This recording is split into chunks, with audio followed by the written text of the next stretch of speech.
Hello, boys! What a year we've had!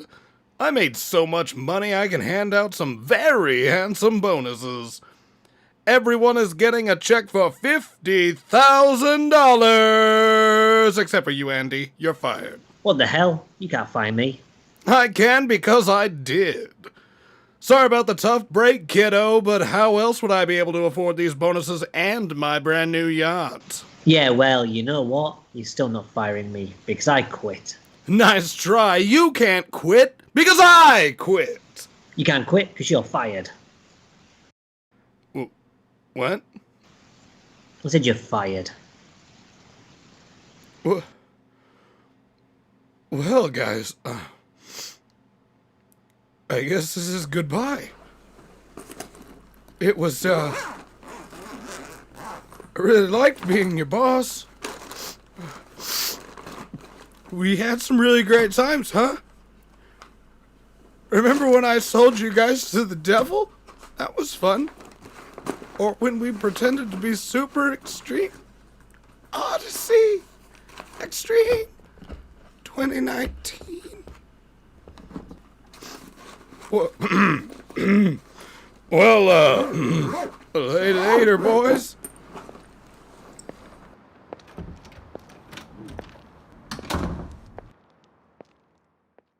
What? You don't really quit, do you? Not yet. I think I have one last stop in me. He took all our stuff!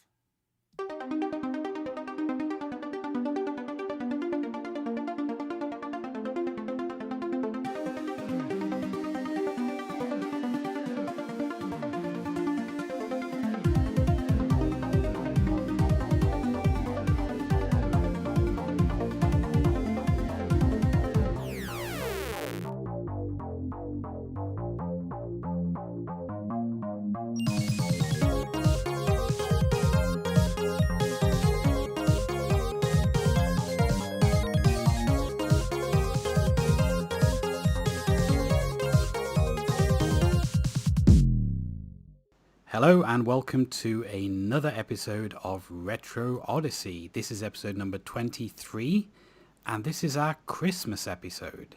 I'm your host Matt and I am joined by Adam, Stephen and Ryan.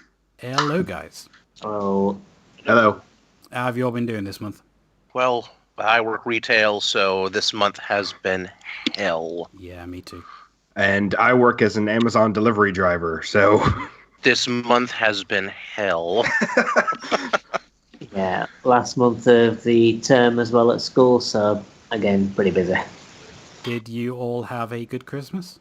Mine was, like, the actual December 25th itself was actually kind of quiet and nice, and yeah, no, that was, I needed it. I needed it so bad. I mean, my wife had to work Christmas Eve, and we just kind of spent Christmas Day just relaxing. How about you, Adam? Well, I've been kind of ill, which I'm still kind of suffering from, so yeah, I've had a fantastic Christmas so far. Oof. I can barely talk. I had a pretty quiet one myself, just me and my mum for Christmas dinner, then went up to see my sister, and that was it really. But yeah, it was a Christmas again. It was a Christmas. It was. So, as I said, this is episode number 23, and in this episode, we're doing something a little bit different. We went for like a Christmas theme last year, where we played like Christmas-themed games and stuff like that. This year, the idea behind it is we each chose like a Christmas present, kind of, for the other guys to play. Basically, a game that we like, that we think the other people would like, that we wanted to just get into an episode and talk about. But first, we will jump into the news segment. It's been a bit of a slow month news-wise, but there are one or two things that we can discuss. So we will take a short break and then we'll get into the news segment.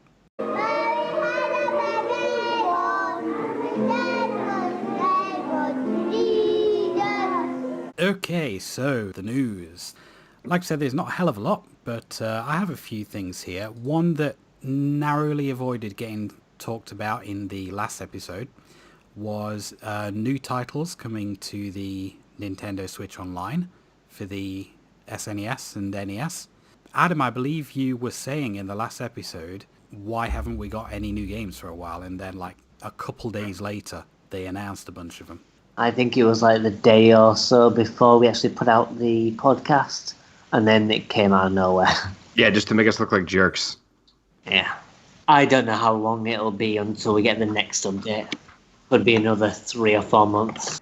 We've got Star Fox 2 coming out, which was previously exclusive to the SNES Mini. Which now makes the SNES Mini completely pointless, because now it's all available on the Switch. Not all of it. There's no Square games on there, and every region has a Square game on the SNES Mini. Ah, okay. So there's still a little reason to have a SNES Mini then. I mean, maybe for you guys, but I have all the original cartridges of these games. You're also getting Kirby Superstar, Super Punch-Out, Breath of Fire 2 for the SNES titles. I don't have a full list, I've just got kind of like a highlights list. For the NES, Crystalis, which is an RPG, and a shooter, Journey to Silius. I've never heard of either of those two games, so I've got no idea if they're decent or not. I have no idea. I didn't play them. It's probably going to be a while before you get any others. It's not a huge update, but it is kind of like a little bit more incentive to get that Switch Online thing if you don't already have it. And especially for Star Fox 2, which is, like I said, previously exclusive to the SNES Mini, so if you wanted to play that game but didn't want to pick up that console, then this is a good time to pick that up and give it a go. I will say Star Fox 2 is pretty good. I've not Star played Fox too much 2 of is it. pretty weird. I would actually like to cover it one day on this. I've not played too much of it. I think I've done about 15 minutes just to kind of like have a little look at it, but I've not put any significant time into it. But yeah, I'm sure that's one that we can talk about at length at some point.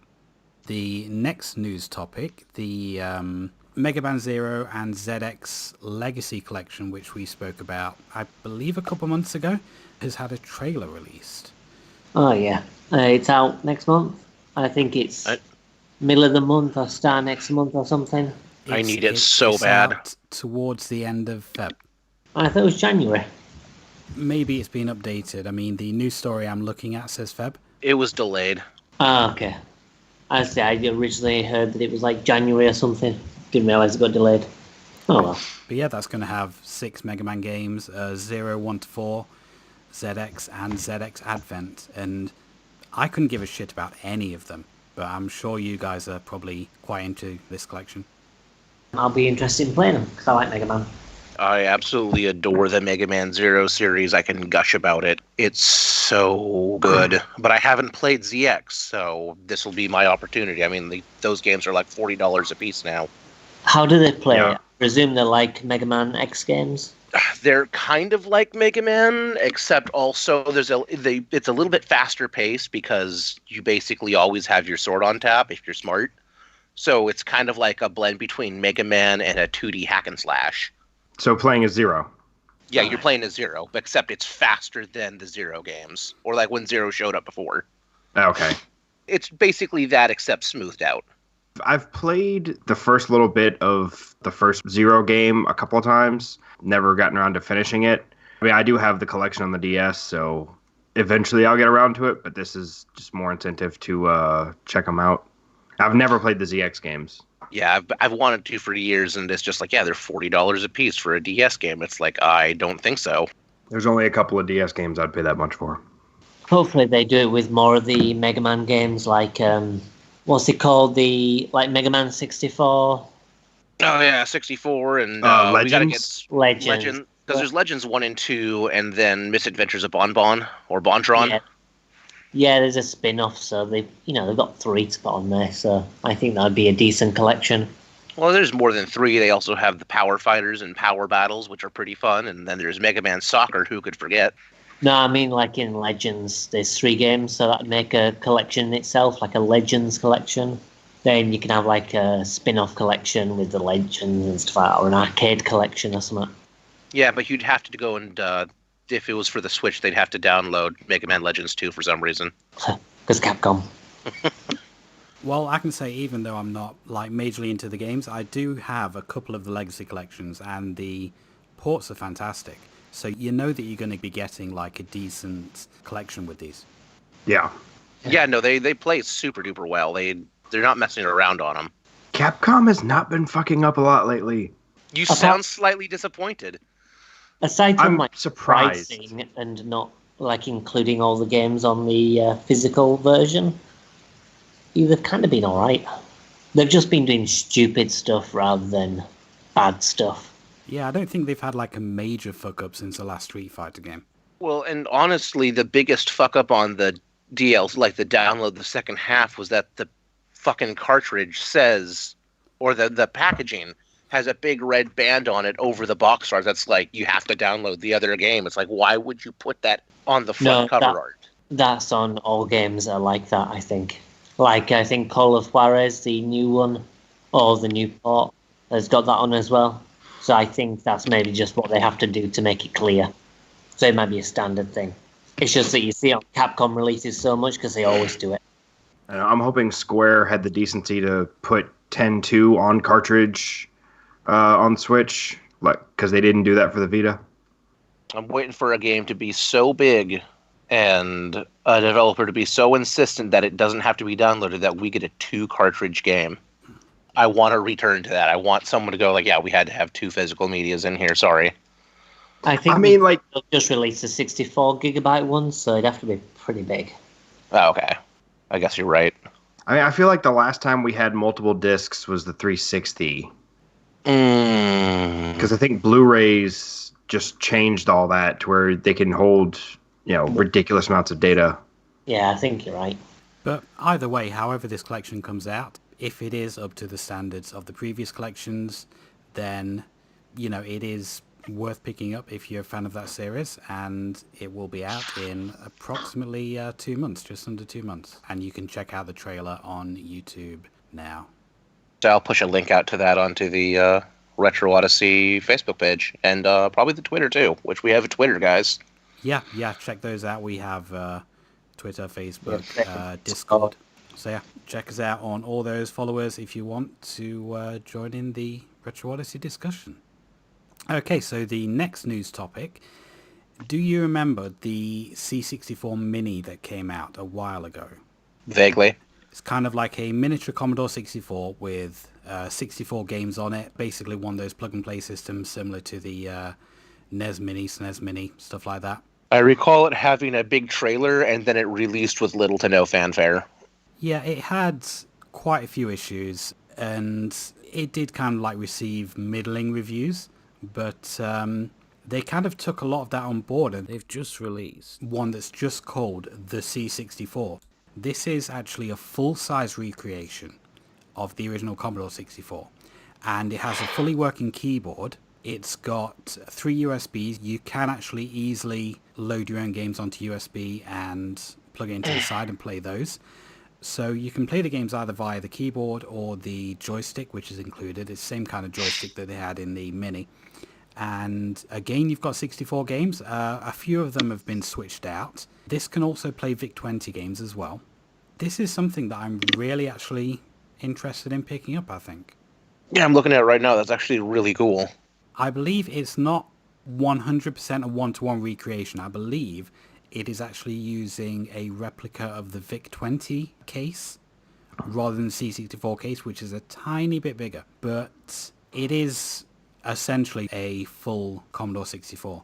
And with the ability to put your own games on it, load stuff instantly. Even though I have a Commodore 64, I mean, I've got 2 actually. The C64 is something that I will probably at some point pick up. It's only just come out, and at the moment it's sold out everywhere. So you're looking at like expensive prices on the second-hand market at the minute. But it will be coming back in stock soon, apparently. So if you're after one of these, then give it a little time, maybe give it a month or so. Wait for everyone to get back in stock, and those prices are going to drop down. And it does look like a solid piece of kit. This is kind of looking like the tech version of the Sonic model from the Sonic movie. They released the old one or the new one? the new one, they released the C64 Mini, and it was like everybody's like, and now they're released a good one, and they're like, yeah, we love it. You did right by us after we, dropped $60 on the old one. And you can boot it straight into BASIC as well if you want.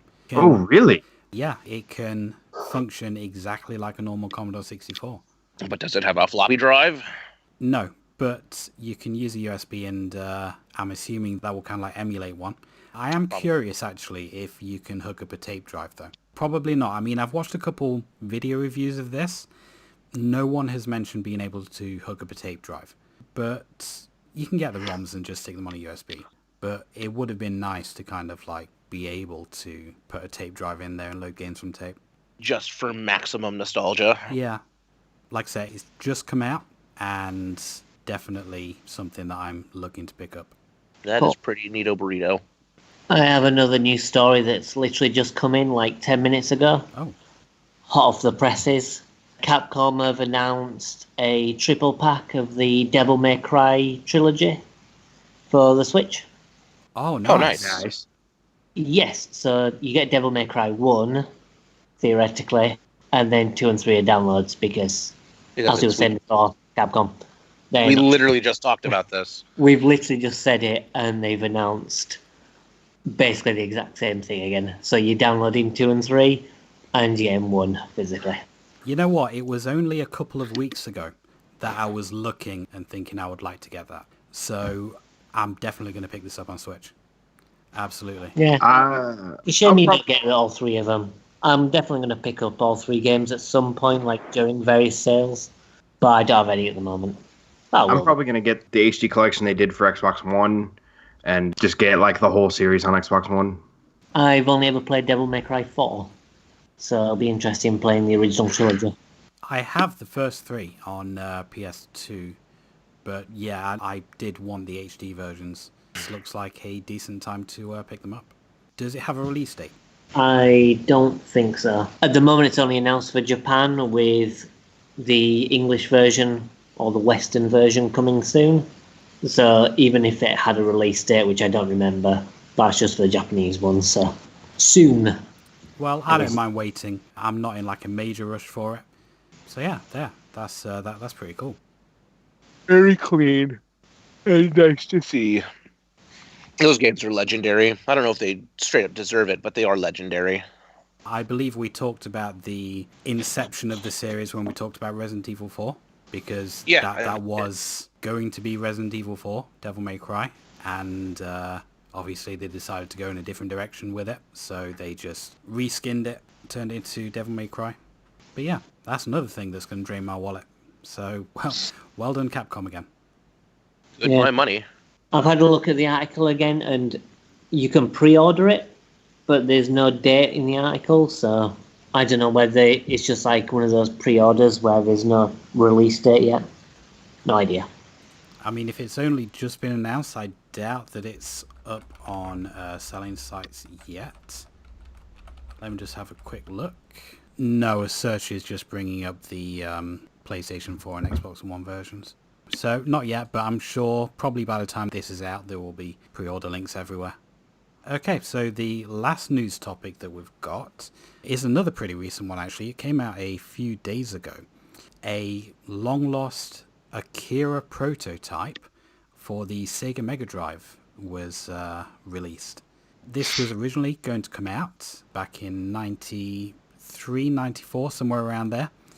And they ended up deciding to cancel it for whatever reason, but a ROM of it has leaked, and there is currently like an hour-long video on YouTube of someone playing through it. Now, it isn't finished. None of the levels actually have sound effects. A lot of them don't have music, and a few of them don't have enemies as well, or any kind of collision detection. But it does look like it was going to be really ambitious. I mean, it actually looks beautiful, like the sprite work, the backgrounds, everything looks really, really nice. And you kind of start off, you've got a racing section, you've got a side-scrolling section, you've got a shooter section, you've got an isometric section, a first-person section. It really, really did look ambitious. It is a real shame that this didn't actually come out. because it looks like it would have been really decent. And Akira is like one of my favorite anime films as well. Oh, I can argue with that, but this is a video game podcast, not an anime podcast. I mean, I wouldn't say it's my favorite anime, but it is up there. And especially for its time, the impact and influence that it had, can't really deny that. Fair enough. Really, really does look like it would have been decent. Okay, so does anyone else have any other news segments before we move on? I don't really have news, but we do have a couple anniversaries for some famous games for December. Castlevania 3 Dracula's Curse turned 30 this month. Much better than the second game. Obviously, Bloodstained Curse of the Moon was inspired very heavily by it. As was the Netflix Castlevania series. Yes. So that turned 30. Shenmue, the cult classic, turned 20 this month. Some people don't care. Some people are obsessed with that game. I think it's notable. And we covered it before. Marathon turned 25. Oh, nice. I did quite enjoy Marathon. As do I. So that's a couple games. They're getting up there in age. It's about time we actually had like a new release for that. I mean, I know you've got the free ones on the website, but it would be nice to like get one with a little bit of a new lick of paint. I really feel like Bungie could just be like, we're going to stop making Destiny and we're going to make a new Marathon, or we're going to remaster Marathon. I mean, I like Destiny, so... I like Marathon better. Oh, and Legend of Dragoon has turned 20. Hell yeah. Boy, I cannot wait till we cover that. So, well, get cracking, I suppose. That's about all I can find that matters. Our games are getting old, people. Yep, so are we. They're getting so old. Okay, so that is the end of the news. Now it's time to move on to our main segment and have a look at what Christmas presents we got for each other this year. He came from the glory. He came from the glory.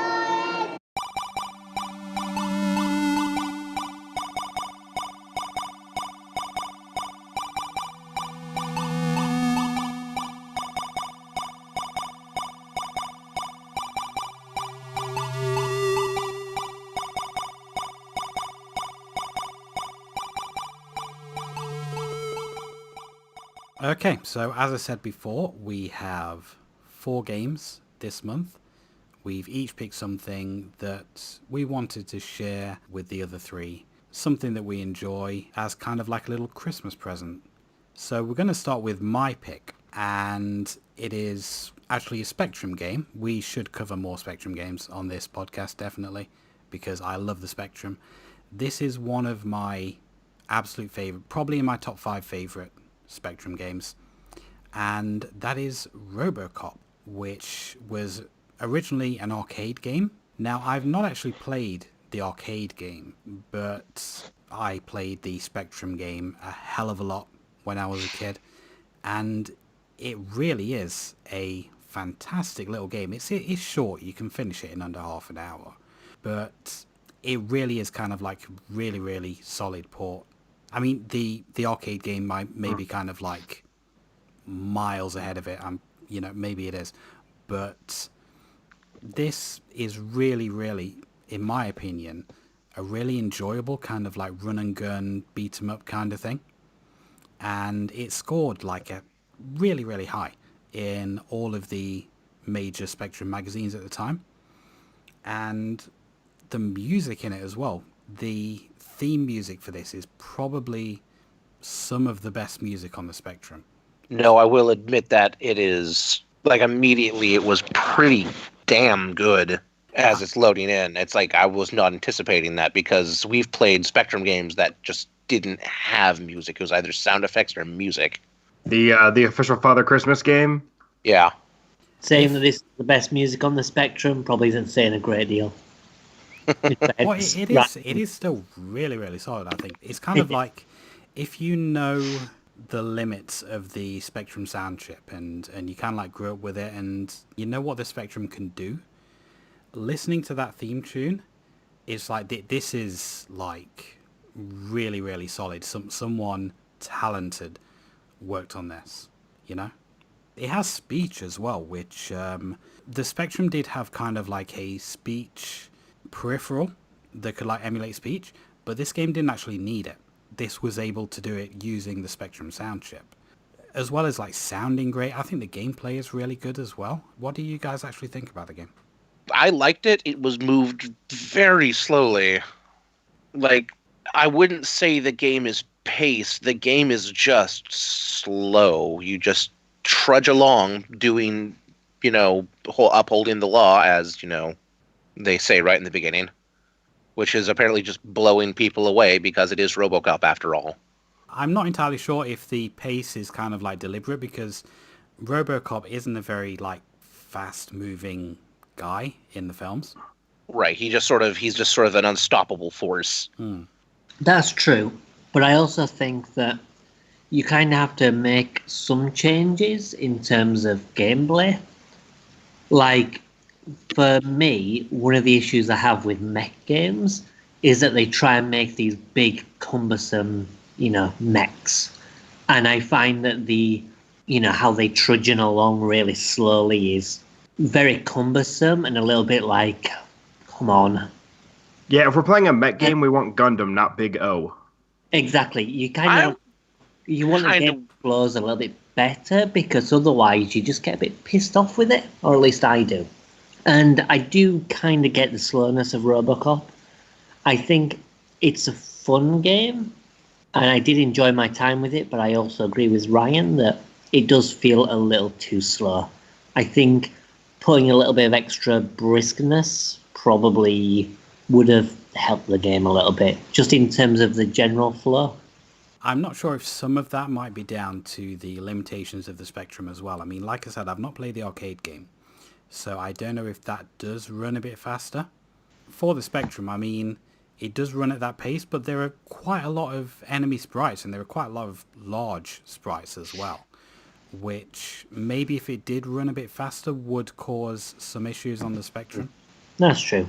Even though I thought the general side-to-side shooting stuff felt a bit slow, I did quite like the little mini-game thing where you got to shoot the bad guy who's hiding behind the woman. I thought those bits were really cool. I know it was like basically one scene in the film, but reimagining that in the game is kind of neat. I am really, really bad at those sections. The amount of hostages that I've shot in the face in that section. They know what they did. Yeah, I mean, that's true. I was quite bad at them too, but for me, those were the funniest parts of the game. Because it just didn't feel like just a side-to-side action platformer that was a bit sluggish. Those bits were quite interesting in how they implemented them, so I like those bits a lot. What did you think of the other minigame, the photo fit minigame? I failed it the first time. Yeah, I'm not overly fond of it. That was probably the least enjoyable part for me. Yeah, it's not a particularly interesting stage, that, the photo fit bit. I mostly didn't realize what I was doing at first. At least it is short, that section. Yeah. I'm going to bring this up now just because I feel like it's something that we need to address with Spectrum games at some point. What do you guys think of the fucking colour scheme? All Spectrum games seem to be like this, where you go from like bright pink to bright yellow to bright green. To grayscale. To grey. Yeah, just a flat black and white. I did mention that because I was like, oh, this is kind of nice. This level, it's just black and white. It's just a black and white game. They're not gonna, all of your, your health and stuff is all lit up. And it's like bam yellow. And then it's like, it's like suddenly everything's kind of blue. It's like, oh shit. Yeah, I mean, like a lot of Spectrum games seem to do that. They have those colours built in, and some of them mix and match. Like in this, the HUD was a kind of mixture, but then the actual game was pretty much all grey, all yellow, all blue, which was not like a very uncommon thing for Spectrum games, because I've seen quite a few that have been predominantly one colour and then just changed to another.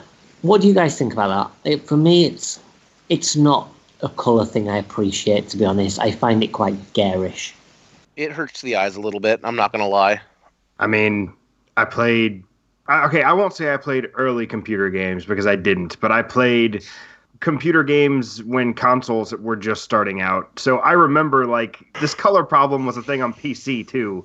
So I'm kind of used to it. Yeah, I think maybe it's just a thing that I never grew up with that kind of colour scheme. Like my first game was Zool on the Amiga, and obviously that's just proper colours. So I never really experienced those kind of single colour palettes, shall we say. I'm going to call you out a little bit there and say do you honestly think that a ZX Spectrum game isn't as abusive to the eyes as the Chupa Chups level of Zool? Yeah, that's true. But, I mean, that looks like stuff. It's actually, it might be quite bright colours, but things are coloured. Rather than this, where it's just like, hey, everything's pink. But I say maybe it's just, an old thing that I'm not used to. But every time I play a Spectrum game, the colours always throw me off. I can tell you, the people that started out playing text adventures on PC would look at a game like this and go, oh my god, it has pictures. What is going on here? Yeah, it's true. I remember playing this as a kid and thinking that the graphics were fantastic.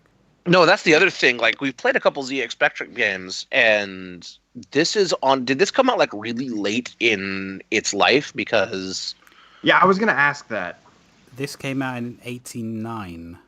Because not only are the graphics is the audio very crisp, everything about it is very clean, but they actually have, like, actual speech in there, and it's surprisingly clear. The speech was definitely very rare for the Spectrum. I did get a giggle every single time when you got a transition and went, RoboCop! It's like, I don't know why you're saying that, but I'll take it. Yeah, I mean, I would say that in terms of Spectrum games, this definitely was the best looking. I mean, like, Saboteur is quite a nice looking game, but this is, like, next level. So they did well. If you put it up against, like, the C64 version, for example, it's like you do kind of like have a trade-off. I mean, you were talking about like with the color palette of the Spectrum. You kind of have a trade-off with Spectrum versus C64 in that the C64 tends to have more colors in its games, but graphically it isn't as sharp or detailed. So you do lose a lot of that color in the Spectrum, but they do tend to be better looking from like a design standpoint. Yeah, I guess that's fair. It does look pretty good. I'm just looking at the Commodore 64 version, and I think the Commodore 64 version does look better. You've definitely got all the colours and it looks more realistic. But then if you look at the details on RoboCop, there's probably less detail overall. Yeah. Well, that and the problem with the C64, when they're trying to put in all that color and get everything smoothed out and lightened up, it just sort of muddies everything. I would say that the C64 version is better looking, but at the same time, it's kind of just smeared together. It's not nearly as sharp. It does hurt to look at as well. It doesn't sound anywhere near as good as well. Yeah, I can imagine.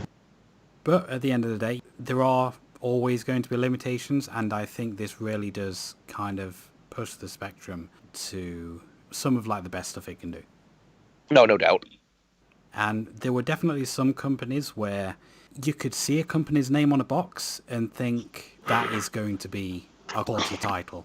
The company that put this out is a company called Ocean, and they did quite a lot of licensed games. And you always kind of knew when buying an Ocean game that it was going to be of like a certain quality.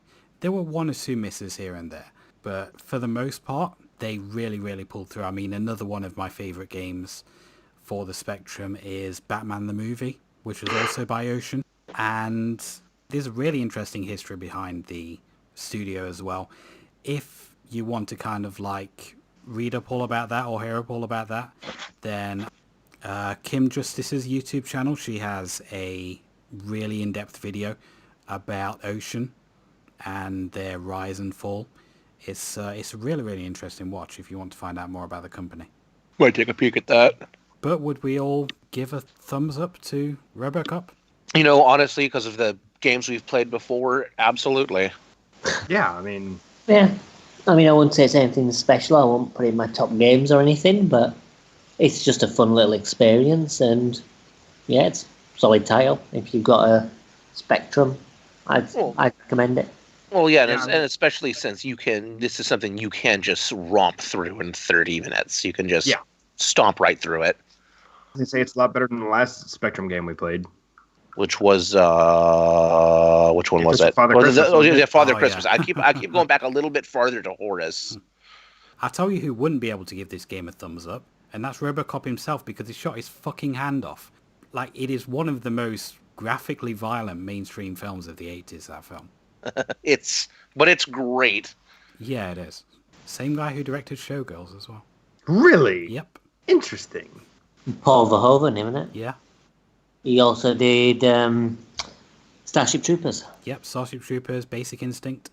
Wow. Okay. So it's his fault. So it looks like all of us, except for Robocop himself, gives us a big thumbs up for this one. I approve.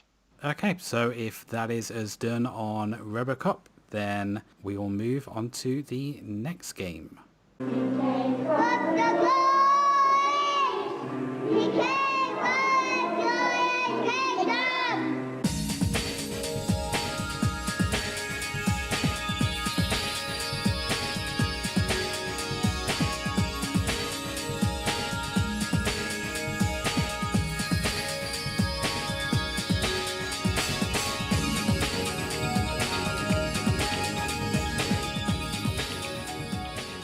Okay, so next up is my game. If you can remember to when we did Guilty Pleasures, I think it was, I gave you Super Monkey Ball Adventure. And I don't think that sat well with most of you. Understatement. Yeah, I think it was a game where it turned out that it was my guilty pleasure and nobody else's. So I wanted to make things up to you. I put forward the original Super Monkey Ball, which is a very different beast.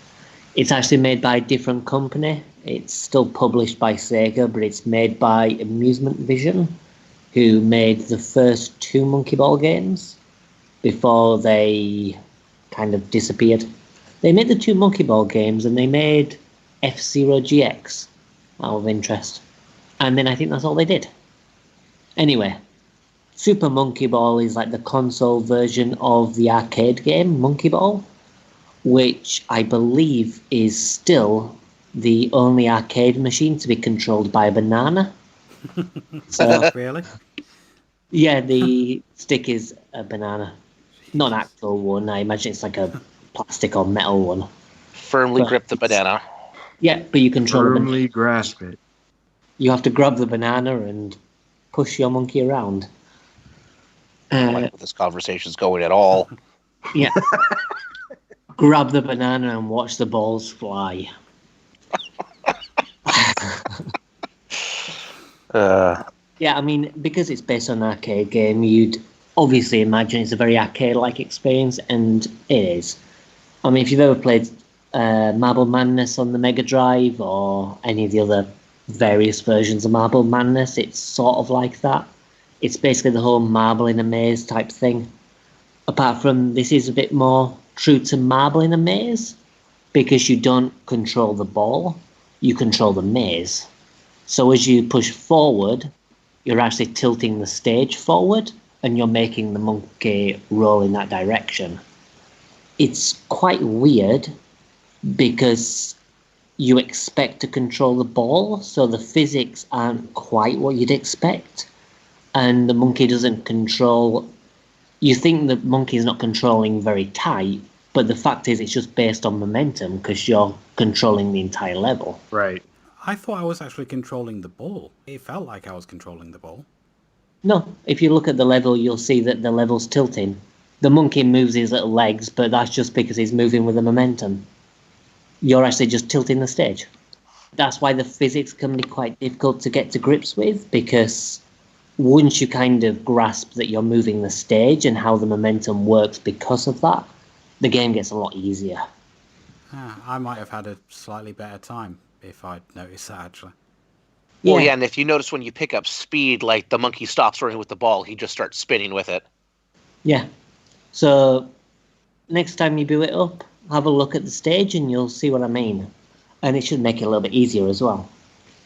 So how it's works is that there are three difficulty modes. There's easy, normal, and expert. And you have to beat a series of levels by making your way to the goal in each stage. Some of these are timed to 30 seconds, some are 60 seconds, or some even less, I believe. And once you've beaten them all, you win. If you beat them all without dying for beginner mode, you unlock the special stages. Or if you do it without continuing in expert mode, you get the special stages for that one. Normal mode, advanced, I don't remember. I think it's doing them all without dying again, but I don't remember. Might be continuing. So there are like 10 levels in beginner.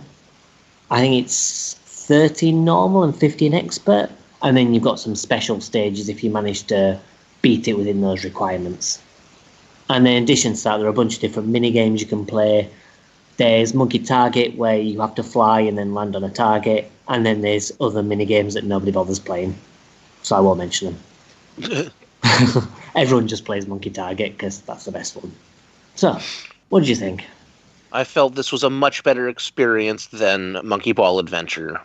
And the stage tilting around felt better because it was like having the tilting stage felt horribly disorienting in Adventure because the whole world was moving. Versus when you're on this, it's very clear that it's a platform as opposed to just insanity. Just, the mountain flipped to the side so you can go up the mountain now, which is why I turned it off. But that made it feel really bad because rolling the ball around like that just felt weird.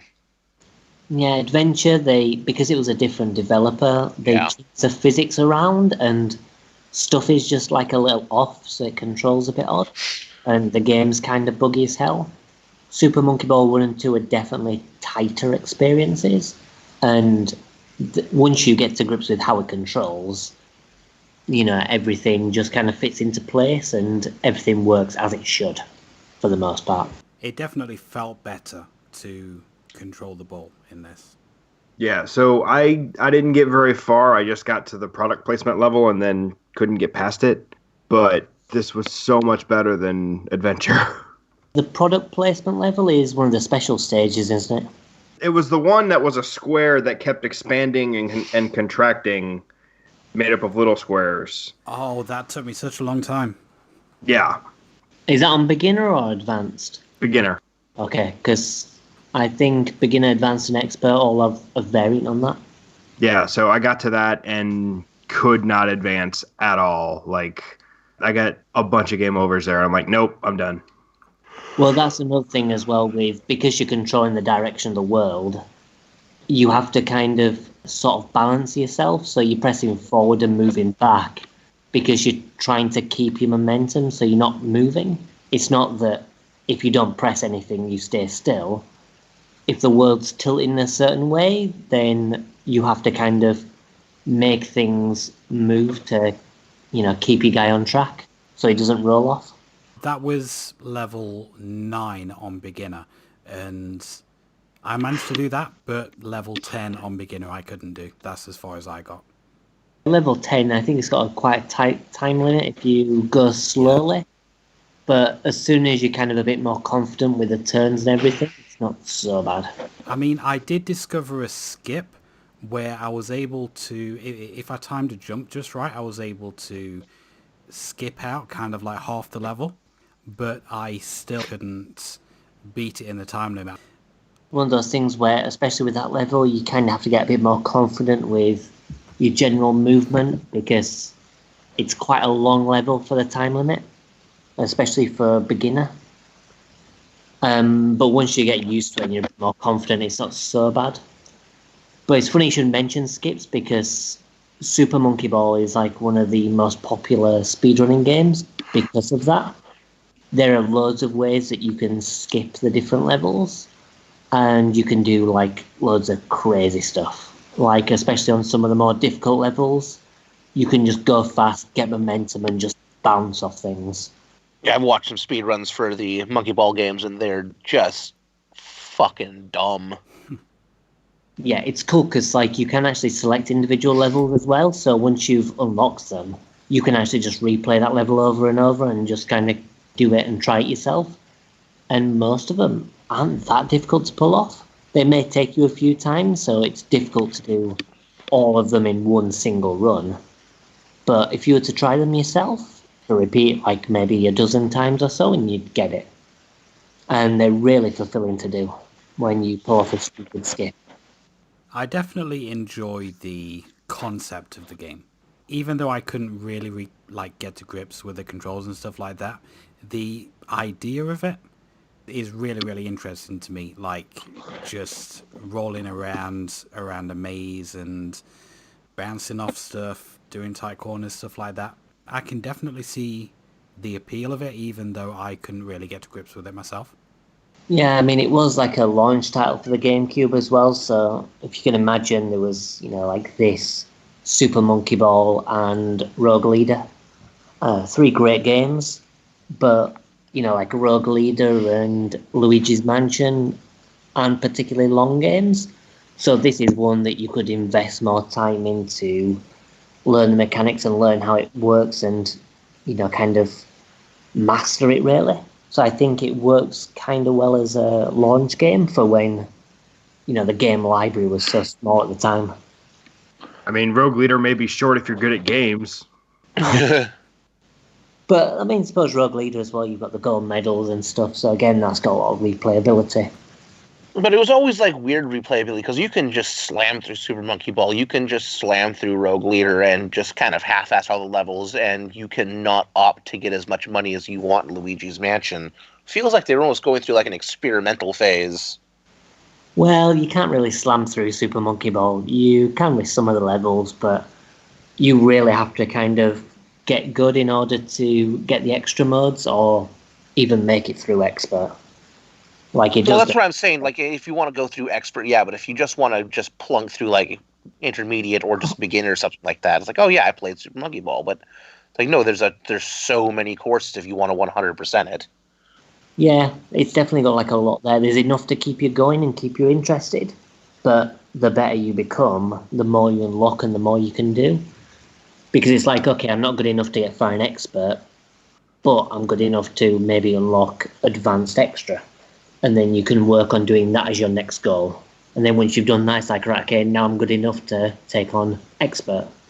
And then finally you can unlock the master mode, which I've never actually even done because it's really fucking difficult to do. You have to beat all the expert levels and the expert extra levels without using a continue, which is insane. Because there's like 60 ridiculously hard levels you've got to do without losing more than like a handful of lives. Did anyone try any of the minigames? I did not. No, I didn't, because you can only unlock them when you've done those 10 levels, which I wasn't able to do. Oh, that's a shame. Because I say like Monkey Target in particular is a really fun one. Because in that one you actually do control the monkey. And you roll down a ramp and you fly with your ball open like it's a pair of wings. And you have to land on a target. And the closer you are to the centre, you get more points. And it's a multiplayer game, so you take turns, you go for high points, and whoever has the highest points wins. Then after the first go, there's like a roulette, and it puts like different hazards, like extra wind or like mines floating in the air you need to avoid. And it's really cool. You should look at a video of that. It's a really fun game mode. Fair enough. What I would have really liked to have seen in this game actually is kind of like a large open area kind of thing where you can just play around with the physics and mechanics, like a bunch of hills and like obstacles, maybe kind of like none of the death drops or anything like that, just a big area that you can just bounce around in without worrying about falling off or anything like that. A free roam. I mean, in fairness, the game is, like I say, part of an arcade game, so it's designed to be, a money muncher. Yeah.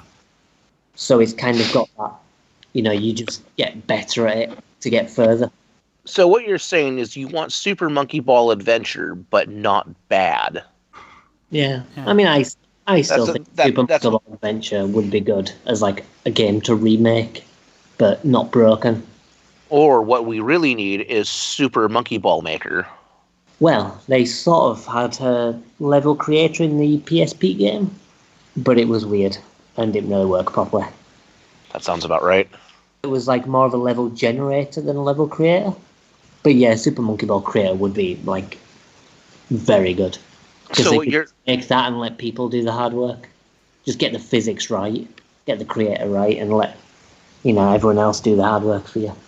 all I really heard you say there was that there are a bunch of people who have Super Monkey Ball games that are generated off of pictures of their own willies. So Probably, to be honest. somebody's like, I can imagine. I gotta try this. Click. I knew where you were going about halfway through that sentence. Because I was thinking the same thing. Well, to be fair, if they did that, then it's probably going to end up being a short level, so... But yeah, you can see how this game anyway is much tighter and more of a better experience than Super Monkey Ball Adventure. Oh, yeah. I mean, I was kind of debating whether to do this or Super Monkey Ball 2, because like Super Monkey Ball 2, you've got infinite lives, and you just work your way through the story. But then there's a lot more tech to it, so it's a bit more complicated and a bit more difficult than this game, but you do get infinite tries at every level. So I did actually have the second Monkey Ball on my list for the longest time, and then I decided to change it for the original experience to see how you got on with that. This is a much more enjoyable game. That's all I can really say. Is it's everything that Monkey Ball Adventure should have had, except it's Monkey Ball Adventure, except it's a good game. That's what this is. It took away all the fluff and questing, and is just like, get to the goal, do the thing. Yeah, I mean, Because- I was able to put more time into Adventure, and I greatly preferred this one. And it's like, well, and that's the thing is when we were playing Adventure, there's the areas where you unlock like the classic stages, and that was the best part of Adventure was the classic stages. Because that was what Monkey Ball originally was those And that's what it was supposed to be anyway. And then you do those, and then you leave, and you're like, oh, back to this horrible game. So yeah, anyway, just looking, Amusement Vision, they did the Monkey Ball games, the two Monkey Ball games, the original ones. They did the Daytona USA remake. They did F-Zero GX, and then they just dissolved into Sega at that point. And it all went downhill from there. Yeah, unfortunately. It's what they get for making an F-Zero game. By the way, I don't know if you noticed the sponsor of the Monkey Ball games. I don't know if they got you with the subtle marketing. I missed it. Dole Bananas. Oh, is that Didn't actually a Coca-Cola brand? show up too? Like every banana has the Dole symbol sticker on it. Oh, shit, you're right. Yeah, and there's like Dole Bananas like everywhere, and they make a really big deal of it. I just thought that was just like a generic thing. No, Dole Bananas is an actual, Yeah, bananas. it must be more common over here, but yeah, that's an actual banana company. Didn't Coca-Cola show up in a couple of stages? I don't think so. Oh. Maybe it did, but I don't remember. It wouldn't surprise me. This actually kind of has me wanting to snag Super Eat Monkey banana. Ball up on the Switch. Yeah, there is a Super Monkey Ball game on the Switch. It's decent. It's the Wii game, and it's just been ported so you don't use the Wii remote to have motion controls, and it uses a normal controller. It's decent. It's not quite the same. I'd wait till the sale, but it's enjoyable. Like, some of the later levels can get a bit annoying because they get a bit obnoxious with it. But, like, for the most part, like, the first 8 worlds at least are pretty good. And then, like, later on when it gets to the, like, real later stages, it can get a bit obnoxious in places. Like, I've not even beaten it yet. I'm on the 10th world and there's one stage which I just can't do. But it's a decent enough game. It's fine. It's fine. No, I liked it. I like it. The problem I'm- is that the GameCube controller really helps because you've got like the little notches for the directions you control. Oh, the octagonal Right. gate? Yeah, Yeah. so it makes controlling the monkey a lot easier using that. I wonder if that was why I struggled, because I was using Dolphin in my Xbox One controller. Could be. Because, like, I played on the Switch with the Switch game, and there was a point in the game, like, I can't remember what it was. It was like the lava world or something. And I just couldn't do this platform bit. There was like a thin ledge you have to go around, and it was just impossible. So I got my USB adapter for my GameCube controller, plugged that in, and it was like, oh, I can actually control it like a proper game now. And then after that, I just flew through most of the levels. Well, I did use the GameCube controller on like the original GameCube, and I still struggled with it. But I am shit at games, so. Well, just be thankful you were using a GameCube controller then and not another one. Otherwise, you might not have got that far. But it's one that I'm probably going to keep. I mean, well, I can't really sell it because the disc is like so scratched up that I didn't even think it was going to work. But I did eventually manage to get it working, and yeah, I might go back to it. Yeah, I'd recommend just going back to it and just seeing how well you do. At the very least, you should be able to get beginner extra and then maybe like halfway through advanced. Yeah. All right, cool. So I think we'll take a break and go to the next game then.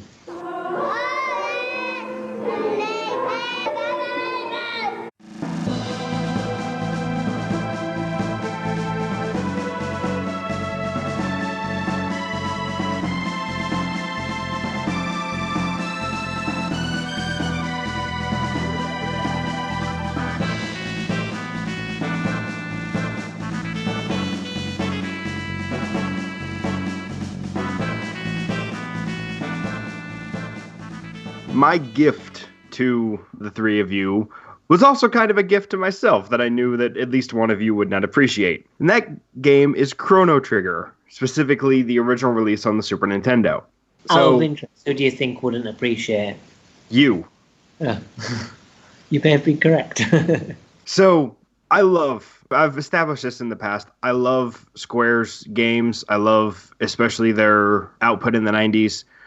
I think Chrono Trigger is one of the best games they've ever made.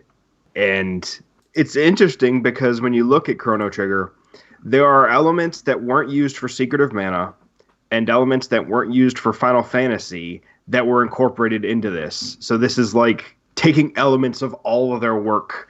You know, they have Hironobu Sakaguchi is on it. One of the creators of Dragon Quest worked on this. Akira Toriyama did work for this.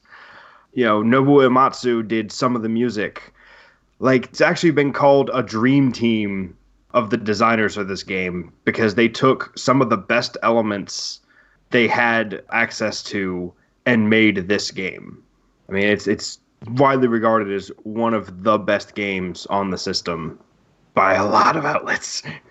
Well, beyond that, it's considered one of the best RPGs of all time. Yeah, I would say it's definitely one of my favorite RPGs, particularly because if the title doesn't give it away, the game is about time travel, and that's not a spoiler because it comes up within the first 30 minutes? Yeah, about 30 minutes. Yeah, less if you run straight to it. You know, the game is about time travel, and that kind of sciencey stuff has always been an interest of mine. So to have a whole game based around it started out having my interest, and then when I played the game, it just got so much better. So one of the things that sets Chrono Trigger apart from, say, Final Fantasy and a lot of the other RPGs of the time is you don't have random encounters. You see all the enemies on the overworld, and when you approach them, you don't have like a screen transition. You just take positions and the fight starts. So it's still a battle system, but it, again, kind of bridges that gap between the Mana series and the Final Fantasy series. And then led into the creation of Parasite Eve's combat system. The difference being in Parasite Eve, you can actively move. In this one, you can't. But, all your characters have special abilities that you can then combine with other characters' abilities to do special attacks. There's a lot of geometry in it where sometimes you deal damage to enemies that are clustered. Sometimes you do damage on a line. It's very innovative, especially for the time. And there were elements of Final Fantasy IV that went into the combat system. Elements of what was going to be Final Fantasy IV that went into the combat system until they decided to make Final Fantasy IV just another Final Fantasy, albeit a very good one. What did you guys think? I know Adam wasn't super fond of it, and I know Ryan has actually mentioned Chrono Trigger in the past. So what did you guys think? I did enjoy it to an extent. I mean, I thought the story was quite interesting. I wouldn't say it particularly grabbed me, the story, but it was interesting enough. The gameplay as well was fine. The thing that kind of put me off was the complexity of the battle system. I couldn't really get my head around like the line system, and as you said, you know, you can deal damage in like certain different ways in certain different configurations, and that's something that I couldn't really get my head around that much. I initially had it on the real-time active battle system, which I eventually switched off and moved it to turn-based because I was panicking during the fights and I was getting like my ass handed to me.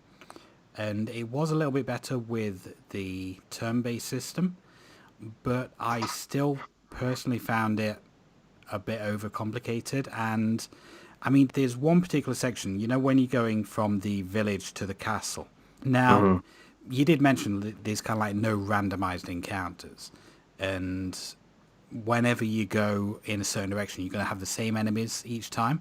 There are like two sets of enemies in that path between the village and the castle, and I got so sick of seeing those two because you make that trek quite a lot, at least at the early part of the game, and you're just seeing those two same groups of enemies over and over. I was actually wishing for a random battle system at that point.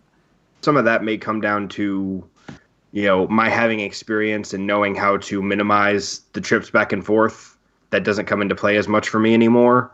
But I definitely see how, you know, for a first-time player that's exploring, you're going to run into that a lot. Yeah, that's the thing. I mean, random battle systems are quite annoying, but, you know, when it's your first time playing and you kind of have to explore to find out where you're going, it's like, oh, I'm back to this place again. Now I'm going to go through the same battle again with the same enemy.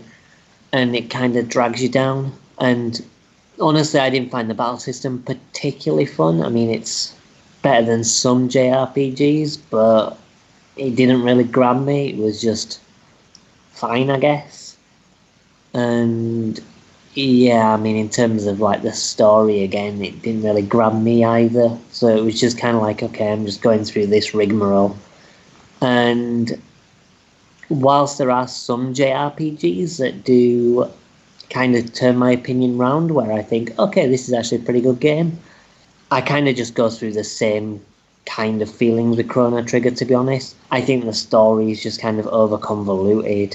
You've got a lot of the same types of enemies. There's no random encounters, but then you've got a system that, you know, as Matt says, is kind of arguably worse, at least for the first-time player. If you know where you're going and you can minimize that, then it's better, sure. But if not, then it's kind of more irritating. So, yeah, I didn't care for this. But to be fair, I mean, I didn't really even get that far either. I mean, I played maybe like the opening segments. I played like about an hour or so of it, and I still felt like I was in the tutorial area. Yeah, that was going to be my question, is how far did everybody get? Yeah, I didn't get very far, so I kind of expect that once things go on and I progress, then things will start to get a bit more satisfying as you get more stuff or whatever, and you can do a bit more. But at that stage in the game, I was like, eh. But again, that's not the problem with JRPGs, is that the tutorial is longer than most games. So I played it for a while, and then I still kind of felt like I hadn't gone into the main part of the game yet. So, what in the game did you get to? I don't remember. Okay. It was a while ago when I played this, and I've played other games since. I didn't get far. Matt, what part in the game did you get to, if you remember? I got as far as the prison, and I think the reason that I stopped there is because the big battle that you do just before it, like at the end of the castle in the past, that kicked my ass like for a while, like for a good half an hour. And after Right. that, I was like, I just need to kind of like not for a bit, you know. Okay. So 'Cause- I did stop it at the prison. You actually, I don't know that you would have gotten much further because there's a big fight at the end of the prison that's actually kind of tough. But right after the prison is when you start getting the main plot of the game, and you get like one of the big emotional moments is in the next area you go to after the castle, or after the prison. So it takes longer than it should to get to the good, the quote unquote good parts of the game. I have a high tolerance for that kind of thing because of the kinds of games that I play. Another thing that wasn't really helping is that I emulated this, and I think the ROM that I had was a little bit dodgy. I kept getting kind of like slowdown and frame drops quite a lot, which made things a little bit frustrating as well. Serves you right for being a dirty pirate. You should have bought the official SNES version of this and played it legitimately. Yeah, for like £500 or however much you go. It's probably not £500, but I think it's usually around 300 right now. Yeah, So I paid 300 for that, and I also bought a SNES just so I could play it. I guarantee it, honestly. why was this not on the SNES Mini? It's like, why? Because you live in the wrong region. Chrono Trigger's not on the SNES Mini. I could have sworn it was. No, Final Fantasy 3 is on there. Well, because actually I think we've gone over this before. Oh, okay. So the ones that were regionally exclusive were also RPGs, but not Square RPGs. Earthbound was exclusive to North America, and then Mystery of the Emblem was only in Europe. Earthbound was in Europe as well. Was it? My SNES Mini has Earthbound on it. Yeah, I've played it. Okay, they must have changed that decision after this article came out then. Okay. Well, there is a Super Famicom one in Japan, so I'm not sure what that one got. But you're right, it absolutely should have been on there. But I don't know. I guess they thought Final Fantasy VI was the more important one to have. But going back to the game, though, I mean, the story, it was kind of interesting. Like I say, it didn't like massively grab me, but it had some decent story beats in it. One thing that I particularly enjoyed was the court scene, which takes stuff that you did at the start of the game and kind of twists it, and Yes. it makes you feel, wow, I'm actually kind of an asshole for a lot of this stuff that I did, and I didn't even realize that I was being a dick at the time. But it's interesting how a lot of those early actions play out later in the game. That is legitimately one of my favorite things about the early game. And, like, to me, that explains the your actions have consequences thing so much better than something like Until Dawn that just says your decisions have consequences. Right.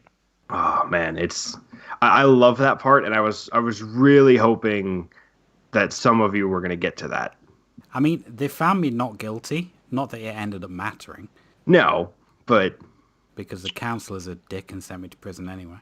yeah. So, like, the first time I played that, I, played it like a standard RPG. So I was, every single thing went against me. I was like, oh my God. And it's like you see some food sitting on a bench and you think, oh, this is an RPG, that'll refill my health, sit and eat that food. And then a couple hours down the line, you're in a court saying, you stole this guy's food. Like, quite a few times. You're a bad person. That wasn't your dinner. Yeah. It makes you think about what you're doing for the rest of the game. Yeah, it's a cool mechanic. So, Ryan, you haven't said much. What were your thoughts? Well, I'm going to be completely honest. I didn't play it this time around because I've played many hours deep in many times before and have shamefully never finished the game. Okay. So I didn't really need to play to have my opinion set on this game. I have stated before, I am with Adam. I do not like RPGs. There are only a handful of JRPGs that I tolerate. Unlike Adam, Chrono Trigger is one of them. Ooh. I very much enjoy Chrono Trigger, which is weird because I haven't finished it yet. The art style being done by Akira Toriyama. The art style, just the style was done by him. The art wasn't. The art being done by Akira Toriyama. For those who don't know, Dragon Ball Z. And Dragon Quest. He was the character designer for the Dragon Quest games. The Dragon Quest series as well. I really enjoy. I really like his art style. Mm-hmm. So it's nice seeing that. I did name, because it's like, oh, what's your name? What are all your friends' name? I obviously named them all after Dragon Ball Z characters because I'm a weeb. And Right. And why wouldn't I? They even look like them. Like the characters look like specific characters from Dragon Ball Z. Maybe it's because Toriyama doesn't have a very, broad roster of character designs that he's made, or maybe it's just he did it on purpose. Who knows? Yeah, that frog does look a lot like the frog. Well, and I don't even remember her name because I just named her Bulma. I don't remember the official name. But the chick right in the beginning looks like Bulma, Yeah. except with brown hair instead of teal. Yeah. And she's an inventor too. This was on purpose. Anyway, I despise turn-based combat, but I don't like the active timer. I don't like the active timer in Final Fantasy VII either, and I'm glad you can turn it all off. Mm-hmm. And so that's kind of weird. That'd be like something slightly different. And it's like, no, I hate this. However, I also hate random encounters. I really only tolerate it in Pokemon. Yeah, same with turn-based combat for me. Turn-based combat and random encounters is fine for Pokemon, but I mean, even with Pokemon, I'm glad they kind of made it, kind of semi-random at the moment. I think the new style definitely works a lot better. And I guess what happens now in Chrono Trigger is it goes from a random encounter to a scripted encounter. Mm-hmm. Like you said, even though sometimes you're walking back and forth and it's just like, I have to fight this fight. The nice thing is it's like, okay, just like other random encounters, or just like other games where you have turn-based combat and all this jazz, is they don't keep getting stronger. You get stronger and they stay the same. Right. So it's like, oh, I'm going to have random encounters walking down this forest lane. You might run into one enemy. You might run into 30. And with this one, it's like, I know how many fights I'm going to have down here, depending on which path I take. And I know after a couple times of coming through here that I'm just going to slam through them. It doesn't really have a long transition, let's fight, things are happening. It just, blam, you're fighting now. Right. So while it is a little irritating to go, there's a fight here that I can't miss, it's actually better because it's not like, geez, I wonder how many steps I'm going to take before I have another fight that's going to just waste my resources. Right. While it feels more repetitive, it's not nearly as tedious, and I appreciate that because I hate the tediousness of random encounters. It literally ruins most JRPGs for me. Mm-hmm. I do thoroughly enjoy Chrono Trigger, but I'm going to mention what other people have not so far. The music of Chrono Trigger alone makes me want to play the game. Mm-hmm. Yeah, it's excellent throughout. The score is so good. I've actually just sat down without having finished the game and just listened to the entire soundtrack because it's so good. And that did come from just sort of that era. I mean, Final Fantasy's had great music for a long time. So, I mean, it's just basically the magic behind Square. Well, and in this case specifically, it was the original composer also did the music for the Xeno series, the Shadow Heart series, and there are a few others. And then he got sick and had to step away from the project. And the man who took over was Nobuo Uematsu, who is the Final Fantasy composer. So, it's no wonder the music in this was so good. Right. Like Frog's theme. I can listen to that all day. Oh, yeah, absolutely.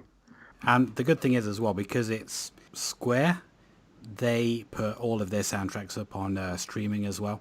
So you can legally listen to the whole thing, on streaming sites. Yep. One other thing to mention about Chrono Trigger is it has 13 endings, which was, very uncommon at the time. The nice thing about it, the only thing that changes your ending is when you go fight the final boss. So there is a point within the first, 30 minutes of the game that you can go to the final boss. It's recommended you only do that in New Game Plus, but, it is there. And because of the way that plays out, you can actually hit all of those endings in 2 runs if you do it right. And I'm not going to, go into detail on them because it's, the main difference is when you go do the fight. But that was one of the big things about it at the time. And I believe the Nintendo DS release added another one. Well, it was the DS release that added the 13th ending. Oh, okay. It was that remaster. It was 12 endings with a whole bunch, and there's technically more than 12. But there are 12 ending scenarios, I suppose, or ending methods. Mm-hmm. And then a lot of those have like slight variations to them. So there's actually like probably closer to 20 endings. Mm-hmm. But most of them are just like slight little twists. You still get to them mostly the same way. Right. How is the re-release? Some people don't like it. Other people say like the DS version is the best port. It depends on who you talk to, and it also depends on which version you're talking about, because there was a version for the PlayStation released. They ported it to PlayStation right before they made the sequel, Chrono Cross. And it was bundled with Final Fantasy IV. Like all of the Final Fantasies on the PS1, it was criticized because it had absurd load times and not a whole lot added to it. I mean, there was a little bit, but just, there was not a whole lot added. The DS release is, from what I've seen, is the one people like the most, and the one that, they added new areas, they added other stuff that ties into Chrono Cross. I haven't played the DS version because it is not easy to find. That obviously they optimized it for the DS, and when they were making it, they specifically said, we want this based on the original release and not the PlayStation version. Mm-hmm. And then there's also been a mobile release, which, Yeah, it's basically the DS version, but switched around to work on an iPhone. The other notable one was the Windows release, which was so bad.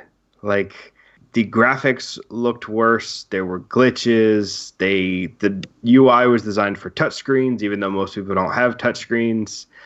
Like, And I don't get how you could have a Windows release for a game made in 1995. I was going to say 4, but yeah, 1995. I mean, it was made in 94, released in 95. But okay, yeah, well, fair enough. So, but a game that was made 20 years ago. 20 years ago, and it looks worse. I don't know how you can make it look worse. And that's the thing, is Chrono Trigger looks insanely crisp. Yeah. It looks, and it's praised for that. Like, that isn't just an opinion. That is, and objectively, it is one of the crispest looking games, especially for how big it is. On the Super Nintendo, it looks outstanding. Chrono Trigger looks so good. I have an actual honest-to-God painting of Chrono on my wall. Oh, wow. You need to share that sometime. But so somehow in 2018, they made this game look horrible on Steam. So, Like, shame on them. The thing is, if I had like an official release, port or original of Chrono Trigger, I would probably suffer through some of the issues that I was having to actually, like, I'd pick that up and I'd buy it and I'd play it. But if it's going to be a bad port, if it's going to be like emulation, like I had the issues with that ROM, then yeah, it's like there are too many other issues, like technical issues, that I don't want to play through that, pushing through the technical issues and pushing through the issues that I had with the gameplay. But right. if they just release a SNES version somewhere, I will buy it and I will play it. Right. So here's what your options are in terms of getting hold of this game. You can try to find the original, which let me just do a quick search. Well, I know that you can pick up Chrono Trigger for about $150, which is like what, 120 pounds or something like that. Let's see. Here's a listing for 200. Let me see. There's Although a that one complete is for 600. We've not played the complete, but you can pick up carts for anywhere between like $80 and $150. That's still You too can get much. you can get repros for as low as like 15. right. I got. Let's see. Here's a one for 100. This one claims Chrono Trigger cartridge. English with box for $30. I do not believe that. It's a repro. It's gotta be. I got mine for $75, and that was because a good friend of mine was selling it and was like, hey, you get the bro price. So, man, there's one complete in box, $382, which is less than I expected. Yeah, loose carts run about 150. Yeah. But So- repros run the cost of repros because they can't sell a repro game for more because the real copy is rare. Right. Repros standard run $20, and I don't really like them, but for games like this and Secret of Mana, where you're going to be dropping $100-$200 on a cart, I'm okay with a repro morally because it's not like these companies are making money off of it anyway. I mean, Right. the thing is with repros though, it's like I don't have a SNES, so I play SNES games on my Retron 5, and Right. they can So- have issues with repro. I mean, sometimes you're right, sometimes it will play them. I've got a couple GBA games that are repros that will play fine, and a couple that won't. So you kind of like taking the gamble with it. It is Right. true. So I would advise people avoid the Steam port. I'm reading that they released some updates to kind of correct some of the issues, but I just don't bother. I don't know what the mobile port's like, but it's I'm not playing it on a phone. yeah. So your options. There is Final Fantasy Chronicles on the PS1, which is Chrono Trigger and Final Fantasy IV. That runs about $20. Sometimes more, sometimes you can find it for less. And all you really suffer through there is load times. Right, load times, and that one does, like, you can play that on the same system you play Chrono Cross on, which is nice. They also, apparently, I'm reading, released that version of the game as a download for the PS3, Vita, and PSP. All right. So that could be an option if it's still listed. Yeah, Probably load a little bit faster there too. because I mean I do already have Final Fantasy IV, so I wouldn't want to buy a box with them both in. I'd rather pay a little bit less and get Chrono Trigger on its Just own. Chrono Trigger. I'll Right. have So- to have a look on the PS3 store, see what the price Yeah, is. so apparently it's there. I'm looking at the DS, and you can buy it new for $60. Oh, no. Used, let's see, used on Amazon they're starting at $35. So, I mean that's not horrible. That's still too much for a game that I do. That you have don't really issues like with. that much. Yeah. So for you specifically, I would recommend checking out the PSN to see if it's still there. Listeners, if you're like me and you want a physical copy, you're going to be shelling out for this game. Back when Square had a sale earlier this year, I did pick up all of the PlayStation 1 Final Fantasies on the PSN store for I think like $3.99 each. And I don't know if Chrono Cross was ever released digitally on PSN, but if it was, that's also an option. Doesn't look like it. Oh wait. Okay, so Chrono Cross was released on the PSN in Japan and North America. Yeah. Go So- figure. Oh yeah, because it's Square and they're weird about that stuff. Like how you guys got Parasite Eve 1, but not Parasite Yeah. Eve 2 digitally, and we got Parasite Eve 2, but not Parasite Eve 1. Yeah. Yeah, that is, yeah, for whatever reason. Square is not great with the region differences. It's like they hate money. Hence why I Right? had to import Final Fantasy 3 because it's just nowhere in Europe. Which is weird. But yeah, I mean, overall, I mean, Chrono Trigger is one of my favorite games. I would highly recommend people check it out. Just find a way that works. Even if you're not big on RPGs, I would always recommend giving Chrono Trigger a try. Can't guarantee you'll like it, Adam. But I'd still say it's worth giving a shot. Mm. And if you don't like the game, then sit down and listen to the soundtrack. Yeah, I mean, everyone should listen to the soundtrack, regardless of if you play the game or not. I mean, before this segment, I'm pretty sure we will have put the main theme as the music before this Oh, definitely. because the main theme is awesome.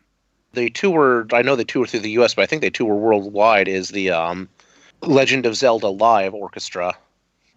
It's like every single year they tour. They might just tour across the US, but I want to say they tour worldwide. I could be wrong.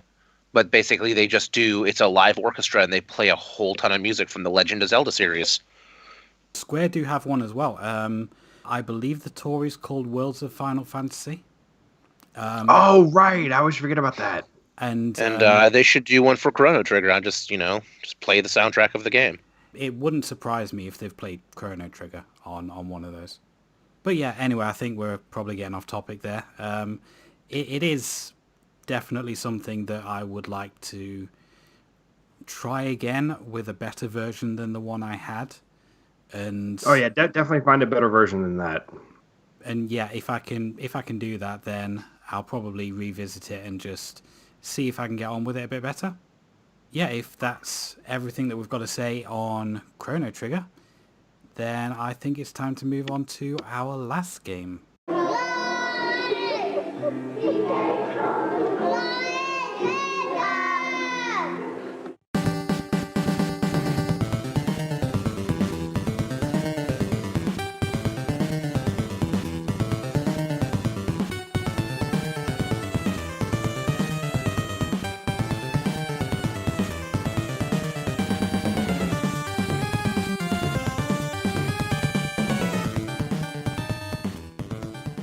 All right, so similar to Adam this month, back in the Guilty Pleasures episode, I picked TMNT for the NES, and everybody hated it, and everybody hates me forever now, and that's okay. Damn you. And I felt, as a way of saying sorry, I would give to you guys this Christmas the version of TMNT that was good and kind of the one that you probably wanted. Because it was the same version that everybody who bought TMNT on the NES back in the 80s wanted, which was the arcade game. And they were so clear on this that it's not just TMNT 2 on the NES, it's actually TMNT 2, the arcade game. They wanted to be crystal clear about what this was so people would buy it, because the first one is a bad game. And TMNT Arcade is raved about as a really good beat 'em up. Now, was this actually based on an arcade game, though? Because Yes, this is actually a port of the TMNT Arcade. I mean, the only arcade game that I've seen out in the wild is Turtles in Time. I've never seen this one. You don't see it that often. Yeah, I mean, I think there's that's a product of the time more than anything It else. is. This is a port. It does have a few shortcomings compared to the arcade. The arcade was 4-player. This is only 2-player. Obviously, you can't pump in more quarters for extra lives. You just have what you have. Supposedly, this is just a bit harder overall. And I haven't played the arcade game in quite a while. Last time I played it was out at a retro pub called The Max out in Tulsa, Oklahoma. They have a big 4-player TMNT arcade there, and it's super dope. But I own this. I have played it a lot more.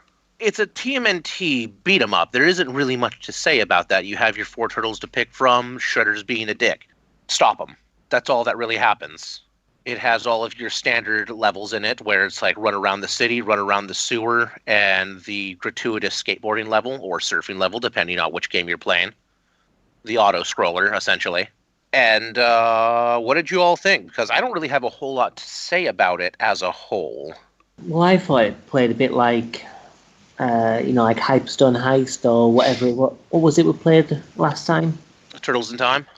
Turtles in Time. I thought it played a bit more like that, but simpler. Yeah, it was just beat 'em up. It was very kind of button mashy, I felt. Like there was some enemy attacks you had to kind of learn, but for the most part it was just kind of hitting. But it was a fun little brawler. Definitely enjoyed it more than TMNT 1. I say it just felt like a simpler version of Turtles in Time, really. It definitely played and looked the part better than the other game. Oh, yeah. Yeah, I found you only have kind of like two main attacks. You've got your fighting kick and you've got your melee attack. And I kind of found that the flying kick had a bit too much range on it to be useful, because you've got enemies coming towards you constantly. And by the time you've got a flying kick off, it's just missing them pretty much every time. So I just stuck to melee. And I don't know whether that's kind of like down to the character that I picked, because I picked Raphael, but I generally had a hard time. I found it harder than the first game, definitely, but it was a lot more playable, and I was having a lot more fun with it. So I was pretty much just spamming the one attack throughout, which kind of grated on me a little bit, but, it was definitely an improvement. This is one of those games that I would say, if you can find the arcade version with a friend, it is easily the best, whether you want to load it up on MAME or however you want to play it. If you can play it like that, that's definitely the best way to go about. Also, the game favors spamming basically a little jump slash, like with Donatello. Or not Donatello, Leonardo. You just basically jump and slash with the sword. It's more powerful than a standard melee. It doesn't send you flying like a kick. And you can just sort of spam your way through the game with that. Which, again, that's how you're going to get through in single player.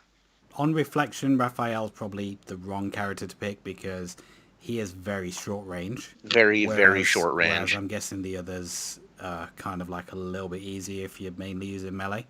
One thing that I did find, the bosses were really hard. They took a lot of hits to bring down. Yeah, they are damage sponges.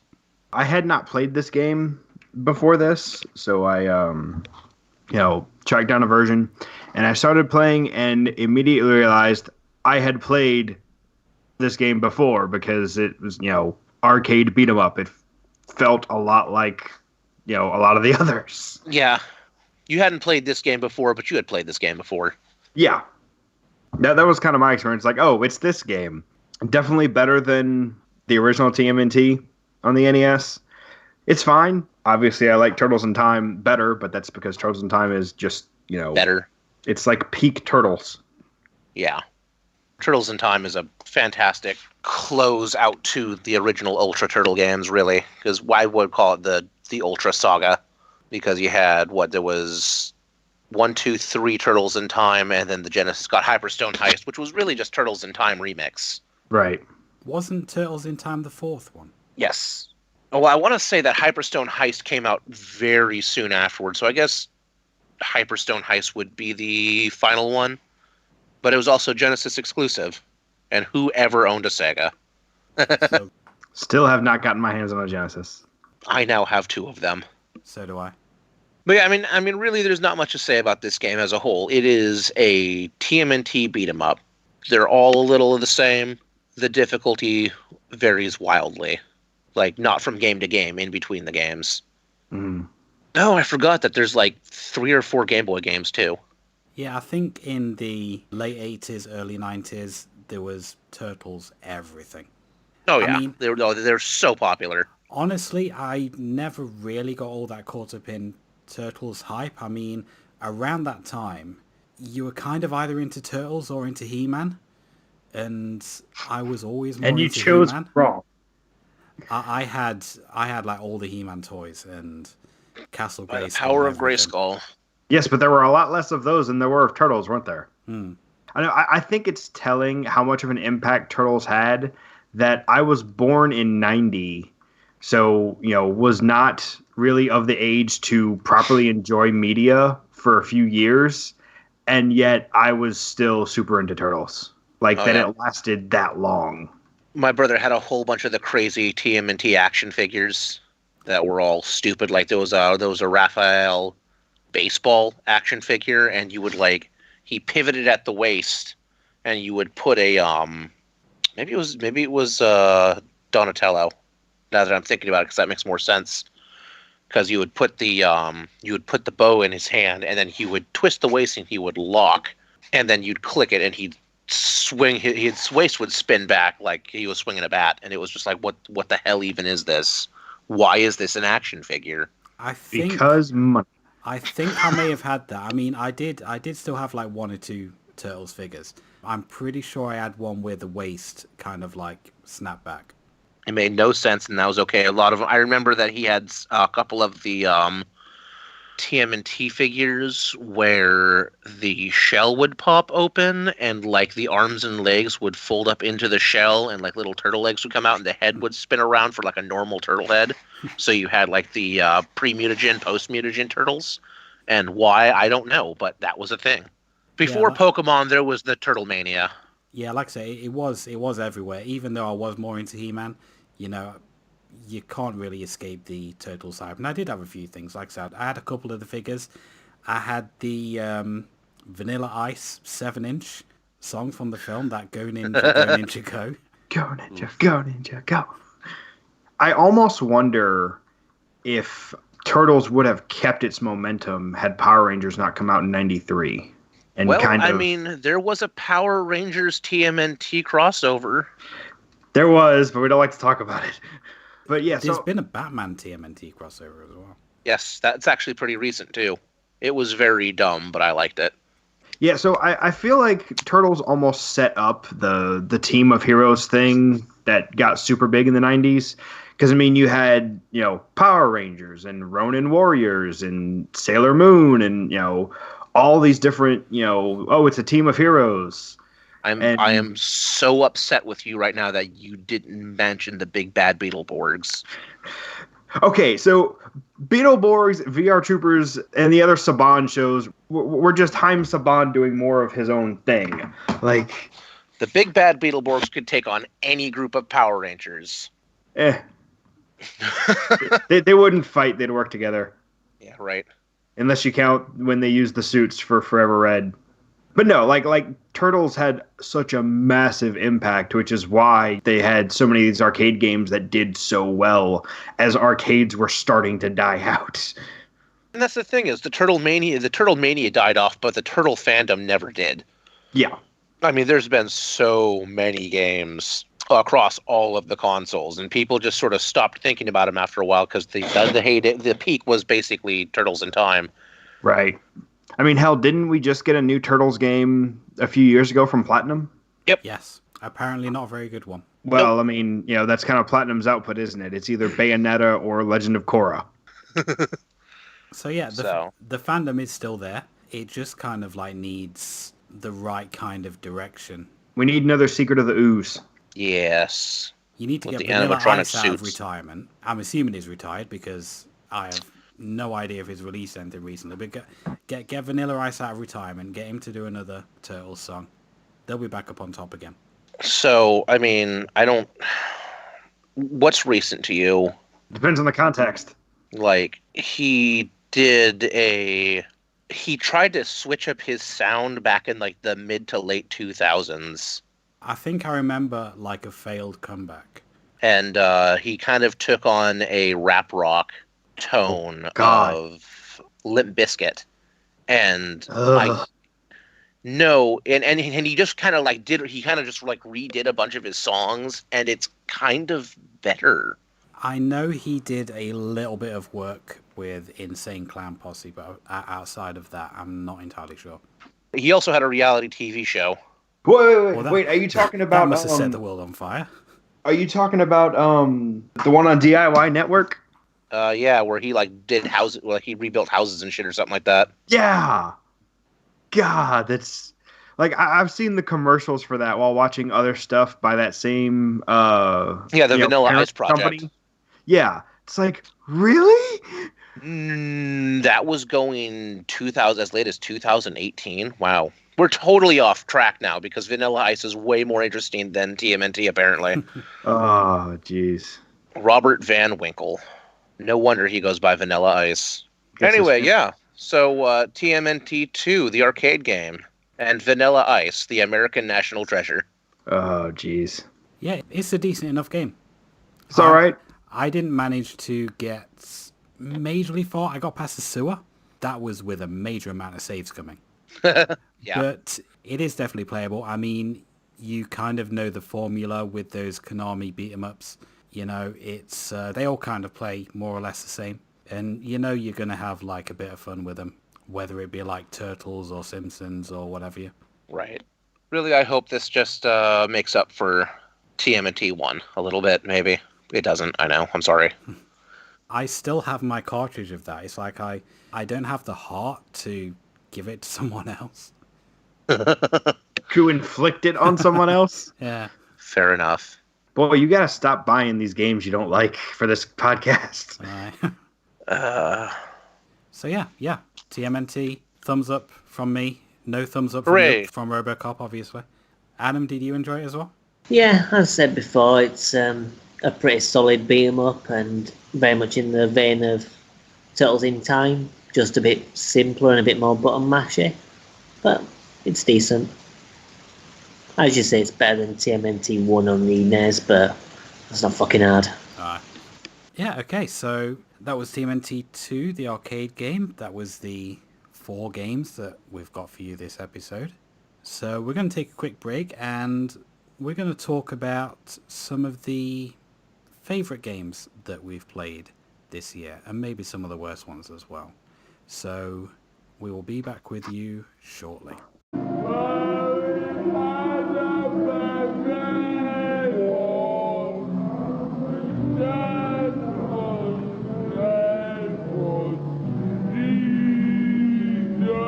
Okay, so that was our 4 games, our Christmas presents to each other this year. Now, throughout this past year, we have played quite a lot of different games for the podcast. We've talked about a lot of different games, and there have been some hits, some misses. So we just wanted to have like a bit of a discussion of what we like really enjoyed this year. I'll start off. As you may know, Doom is one of my like top 5 games of all time. In fact, it's my second favorite game of all time after Silent Hill 2. So that is one that I played as a kid, continue to play to this day. I'm playing through Doom 64 at the minute on PC. And that was kind of like the birth of, well, it wasn't the birth of FPS, but it was the thing that really kickstarted the genre. And interestingly enough, 2 of my favorite games of this year, like outside of Doom, were actually in that same episode. No One Lives Forever and Time Splitters 2, which I would say really kind of surprised me because generally outside of Doom, I don't really like FPS games all that much. But both of those I really liked. I mean, Time Splitters 2 more than No One Lives Forever, I would say. But both of them were really, really good. And I actually like completed Time Splitters 2. I sat down, went through the whole thing, and thoroughly enjoyed it. So those were kind of like standout ones for me this year. The other one that really kind of like stands out to me would be from our Disney episode, which was Kingdom Hearts 2, which I actually didn't think I would like because I'm not a big Disney fan outside of a couple films like Alice in Wonderland, Little Mermaid I like, but I'm not really into kind of like Disney's characters like Mickey Mouse, Donald Duck, etc., stuff like that. Right. But it kind of like hooked me in this admittedly convoluted story. It had enough mystery in this story that I wanted to kind of like play through and think like what is actually going on. And it's one that really, really surprised me in that I really, really enjoyed it, and I have since gone back and I now have the whole series on PS4, well, the ones that are available for the PS4 that I now have in like some form or another. Did you end up picking up 3? Yes, I did. I picked that Okay. up in Black Friday sale. Aha, okay. So that is something that kind of like really dragged me in, and I wasn't expecting it to. So I would say those 3 games, if we're just kind of like discounting Doom, were my top picks for this year out of everything that we've played, really. Yeah, I mean, mine is admittedly from one of the same episodes as yours, from the shooter. No One Lives Forever would have been up there, but that was my pick. And Time Splitters 2 I find really good, but, you know, revisiting Half-Life, which was the game that John picked for that episode, reminded me of how much I really like that game. That used to be one of my favourite games of all time, which admittedly has been, you know, bumped down a notch, you know, as I've played more and more games. But I still really enjoy playing it, and it's a fantastic shooter. It was one of the first ones to kind of like really bring the story elements into the shooter and kind of like have a fully fleshed out world that felt lived in and felt like you were taking part in. Yeah, definitely. Similarly as well, like Metroid Prime 2 is also one of my favourite games. So I think that one was picked by Ryan in the Halloween one. So I've got to, you know, give that an honourable mention as well. And yeah, I think those 2 were probably the big ones. I have to kind of say, as a surprising game, I'd say Getsu Fumaden, but that's in a little bit of a different way.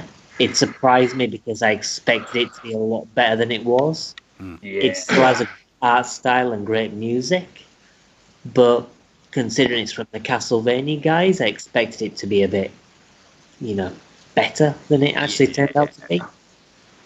So that surprised me, but not necessarily in a positive way.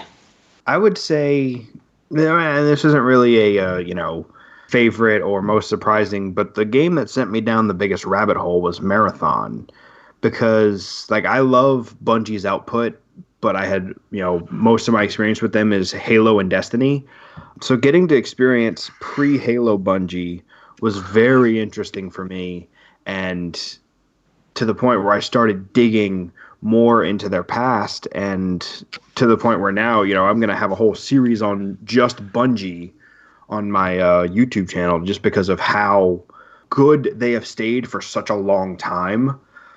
Like, I don't think they've made anything I would call bad. Marathon was a tentpole one for me this year. I liked No One Lives Forever a lot more than I thought I would, just because, like, the spy game has never really been a big thing for me, and that one actually did grab me a bit. I still got to get around to Time Splitters because my copy of that didn't work, but I'm sure I'll enjoy that when I get around to it. I mean, other than that, like, obviously the ones that I either picked or influenced the pick, Kingdom Hearts, Chrono Trigger, like stuff that I campaigned for, like, obviously I really enjoy those. Resident Evil 4 surprised me. I thought I was going to hate it, and it was, I see why people like it so much. I'm not as crazy about it, but I don't know. It's been a pretty good year top to bottom. I mean, aside from some of the stuff. There have been some really, really good picks this year, I think. I think Bloodstained was a really good pick. And, that was a fun game. Yeah, that was really good. Bloodstained was good enough to me, and I'm not even a huge fan of classic Castlevania, but it was good enough to me that I actually went and got a physical edition of Curse of the Moon on Switch. Like, that's how much I enjoyed that game. Yeah. The full version of it is even better. Not Curse of the Moon. Ritual of the Night? Yeah. You're talking about two different games there. Like, Curse of the Moon was old school Castlevania. Yeah, Ritual of the Night was new Castlevania. Yeah. I still need to pick up Ritual of the Night. I have access to it through Game Pass, but I'm probably not going to play it before it goes off of there. Right. I want to pick it up and play it on Switch, but I want to make sure that it's been patched and running smoothly on Switch before I pick it up. So, Right. Whatever. Well, I know that Adam has it on Switch. I have it on PS4, and that version runs great. Yeah, I mean, I plan on getting on Xbox, so. Switch version's fine. There's a couple of places where it slows down, but it's never unplayable. If you play like old games, like the original Symphony of the Night, then you'll be fine. Mm-hmm. People expect it to run 60 frames per second, 100% of the time, and it doesn't. So as long as you're satisfied with that, then it's fine. I never had any issues.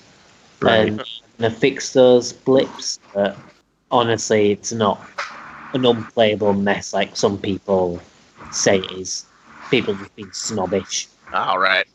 I'm going to pick that up then here pretty quick. I don't know. I mean, there were, like Steven said, there were a lot of really good games. I think the cream of the crop, though, was Ukulele. No, I'm joking. I did like Ukulele, though. I know a lot of people didn't. I had fun. I don't know, because there's a lot of games, that I campaigned for to get focused on and also just picked, like Star Fox 64 is one of my favorite games of all time. It's way up there. Right. I think I picked Luigi's Mansion, or was it you, Steven? That was me. That was you. I really, really like Luigi's Mansion, like, a lot. I know when we did our new retro, I picked Doom 2016, and that's probably in my top 10 games of all time. Did you pick that? I thought I picked that. No. Oh, no? Wait. No, you picked Ukulele. Did I pick Ukulele for new retro? Yeah. Oh, well. I think I was going to pick Doom 2016. You beat me to it. Probably. It's just, obviously, excellent game, but I don't think it's fair to say that's more of an honorable mention because it's not even actual retro, April Fools and all that. Right. All that razzmatazz. Games that surprised me how much I liked them, honestly, Pokemon Pinball was way more fun than I thought it was going to be for how not much game there is there. There's a soft spot in my heart for pinball, though. I really like pinball. Yeah, me too. So I felt that. So I think that was just kind of like, oh, this is actually a lot of fun. I enjoyed myself way more than I thought I was going to. Are you good at pinball? I'm okay at pinball. Would you say you're a wizard? No, I am not. I am not a pinball wizard. Obviously, I have not caught all of the pinball, 151 pinballs. Wait, different. That's different. A pinball master. What about the worst games then? Oh, God. Let me think about that really quick. Like, which game did I hate the most? God dang, that should be an easy one, but it's not. I mean, I could really kick off a firestorm and say Half-Life. But are you gonna start that fight? Because, like, even I didn't hate Half-Life. No, the problem is, like, everything we've played, either it was fine or I didn't get to play it because, I couldn't get it to work. So, like, I guess I could pick one of those, but then I'm, lumping Time Splitters 2 in there, and that's going to piss people off. Oh, you know what? No, the worst game I played was Ghostbusters, and part of that's my fault because I played the NES version.